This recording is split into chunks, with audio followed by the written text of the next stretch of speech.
బాగానే ఉంది మేడం. బాగానే ఉంది. బాగానే అంటే ఉంది. ఏ విధంగా బాగుందంటారు?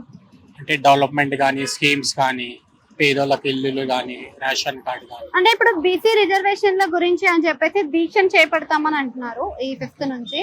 సో అన్ని పార్టీలు కలిసి చేస్తే ఏమన్నా యూజ్ ఉండొచ్చు అంటారా? ఉంటది మేడం, డెఫినెట్ గా.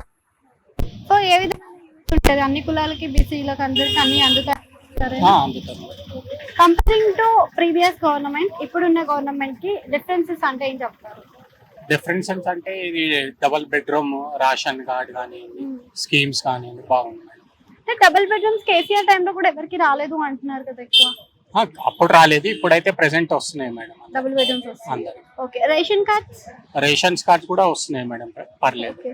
అంటే రేషన్ కార్డ్స్ ఇప్పుడు లోకల్ బాడీ ఎలక్షన్స్ ఉన్నాయనే దాన్ని ఊసి తీస్తున్నారు. ఇంతకు ముందు దాన్ని ఊసి కూడా తీయలేదు అని అన్నారు కదా, ఇప్పుడు ఏమంటున్నారు?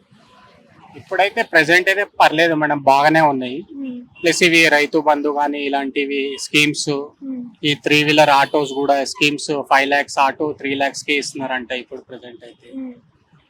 పర్లేదు మేడం. అదే లోకల్ బాడీ ఎలక్షన్స్ లో మార్పు ఏమైనా జరిగే అవకాశం ఉందంటే బీఆర్ఎస్ బీజేపీలో అని వచ్చే ఉందా, లేకపోతే కాంగ్రెస్ వస్తుంది. అంటే ఎందుకని కాంగ్రెస్ వస్తుంది లోకల్ బాడీ అధికారంలో ఉందనా? అవును మేడం. అధికారంలో ఉంటుంది కదా. అదే కానీ ఊర్లలో ప్రజలంతా కూడా బీఆర్ఎస్ రావాలి అంటున్నారని కేటీఆర్ అంటున్నారు కదా. చెప్పలేం మేడం, ఇక చెప్పలేం అది.